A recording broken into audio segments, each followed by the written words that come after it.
ভাগ্নি, কি হয়েছে তোর? কান্দিস না, কান্দিস না।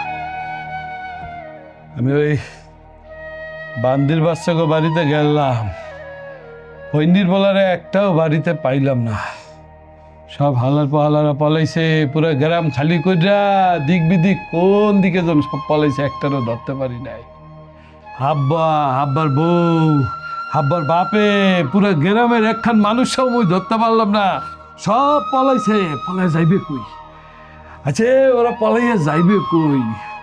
ওরা পৃথিবীর যেই প্রান্তেই থাকুক, ওরা যদি মাটির 100 হাত নিচেও চলে যায়, মুই হ্যান্ডা বাইট করে রাইন না, এখন কুচি কুচি করে কাইটটা তোর পায়ের কাছে মিশাইয়া দেব। প্রয়োজনে তুই ম্যাচ পাই না ব্যাগটির আগুন লাগাইয়া পুড়াইয়া দিবি, তাও মুই ওখানে ছাড়বো না। মুই মোর বুবুর হত্যার প্রতিশোধ লব। তুই কাঁদিস না ভাগ্নি, ভাগ্নি। ওই হাব্বর বুকে মুই 1000 রাউন্ড গুলি হয়ে ওর পুরো বুকটা ঝালঝাড়া করে হালামো। আর ওর বউটা, ওরে পাইলে তোর ওই পায়ের সামনে ফালাইয়া 1 ডজন ম্যাগজিন আমি ওর বুকের মধ্যে খালি করে দেবো। আমি তোর কথা দিতে আসি, তুই কান্দিস না। না বাবা, ওগো কাউরে জানে মারা যাইব না। আপনি এটা কি বললেন? এখন মারা লাগবে? আমারে আমার সামনে গলা টিপে মাইটে ফেলাইছে ওই মাতারি, আর আপনি বলতেছেন হ্যাঁ গুলি কুইটে মারা যাইবে না? আমি নিজের চোখে দেখছি বাবা, ওই মাতারি আমার গলা টিপে মাইটে ফেলাইছে, আমি কিচ্ছু করতে পারি নাই। আমি যাইতে যাইতে আমার দম বাইরে গেছে। ও আপনি তাইলে চান হ্যাঁ গুলি করিয়ে না? হ্যাঁ গো রামদা দিয়ে কোপাই কোপাই খাটার লিখে, তাই না সেকেন্ড চেয়ারম্যান? মামা, আমি বলতে পারছি সেকেন্ড চেয়ারম্যান কি চাইতে আছে। হে চাইতে আছে ওই হাব্বারে আর হাব্বুর বউরে জ্যান্ত কবরে পুড়িয়ে মারতে, কবরে মারতে। বাবা আমি বুঝি। ঠিক কইছিস এ ভাগ্নি, তুই যে ফিলে চাইবি মুই এই ফিলে এই দুইজনের ঠিক ওইভাবে কবর দেওয়ার ব্যবস্থা করবো। তুই শুধু মুখ দেখ। আমি কারো মৃত্যু চাইতে আসি না।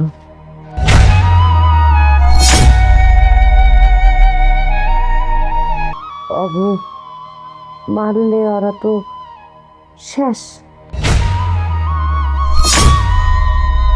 মরে যাইবে, শাস্তি পাইবে কোথায়?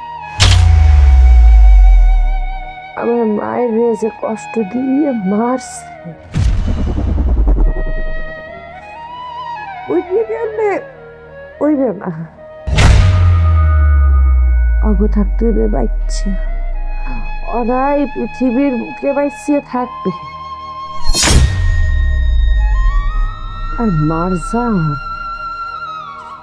ওই মারজানের তো ফাঁসি ওই অন্ধকার কারাগারের মধ্যে ও হাইন্দিয়া পচবে। ও সেকালে হাবু আইবে আমার পাও দই দিয়ে কইবে, সেকেন্ড চেয়ারম্যান আমার বউ রে আপনি মাফ করিয়ে দেখ। কালে আর মুখ বরাবরি করে আপনি বলেন, অগো দুই ঢেরে বাসাই থুইয়া মৃত্যুর সাতটা মনে হয় আমি সেকেন্ড চেয়ারম্যান দেখাই দিব। হাবুরে আর মারজানের আমি বাসাইয়া বাসাইয়া তিলে তিলে মারবো। ওরা যাতে বাইসা থাকতেও কয় আমাকে মাইর দিয়ে ফেলা, আমাকে মাইর দিয়ে ফেলা, আমি আসাই। সম্ভব না? সম্ভব, সম্ভব। তুই বললে সব সম্ভব। ওই আশা পূরণ হরা মোর দায়িত্ব ভাগ্নি। মুই মোর বোনের লাশের ওয়াদা কইরা কইতে আসি, যতক্ষণ পর্যন্ত মুই তোর আশা পূরণ হতে না পারমু, মুই ভাত মুখে দিমু না। মামা, আপনি এটা কি কথা করলেন? চিন্তা করিয়া করছেন তো? ও মামা, আপনি ভাত না খেয়ে কয়দিন থাকবেন? আপনি কি এই অর্ডার রাখতে পারবেন? রাখতে মনে হইবে, রাখতে মনে হইবে। মামা যাও, মোর মায়ের রুহুরা অনেক কষ্ট করে দিয়ে গেছে, মোর মায়ের অনেক কষ্ট হইতেছে, অনেক কষ্ট হইতেছে, আর কষ্ট দিতে চাই না বাবা। যাও বাড়ি লিয়ে যা, নতুন কাফনের ব্যবস্থা হয়। মামা আমি এই ব্যবস্থা করতে আছি মোটামুটি। ওই ওই ইমাম সাহেবের আমি বলে দিতে আসি, সে মসজিদের মাইকে ঘোষণা দিয়ে দেবে হ্যাঁ। হ্যাঁ, ওই গোরখোদককে বলে দেবো যে সাথে মাটি ঘুরিয়ে ঠুরিয়ে ফেলা ঠিক মতো। আর ওই পোলাপানকে বলে দিতে আসি ওই বাঁশ কাটিয়ে ঠেটে রেডি রাখবে হ্যাঁ। তাই মামা হচ্ছে কি অনেক টাকা পয়সা লাগবে তো, ওই লাশ দাফন কাফন করতে হইবে না। কি বললি? এ টাকা লাগবে মানে? এ মসজিদের হুজুর বাস কাঠ যেগুলা যে ফিটে যা আছে সবাই যায় মোর কথা বলবি, কোন হালার পর টাকা চাইলে মোরে ফোন দিবি, আর নইলে মোর কাছে ধরে লইবি যা। না মামা ঘটনা হয়েছে কি ওই ইমাম সাহেবকে তো কিছু দেওয়া লাগবে, ওই মাটি যারা খরবে এই হ্যাগো তো কিছু দেওয়া লাগবে। বেটা তোর বলতে আসছি না, এক কথা বারবার বলতে হয় কে? হ্যাঁ মোর বুবু বেড়া গেছে, মোর নুন খাইছে না সব সালাদ পালায়। আজকে হ্যাঁ করে টাহা দিয়ে আমার কবর করতে হইবে, টাহা দিয়ে জানাজা পড়াইতে হইবে। তো এই কাপড়ের কাপড়টাও তো কাফনের কাপড় কি আবার কাফনের কাপড়? ওই এলাকার মধ্যে ব্যবসা হবে না? হ্যাঁ ও ট্যাক্স ম্যাক্স খাজা কিছু দেয়? যাইয়া ক কাপড়ের কাপড় যা লাগে সব দিতে বল।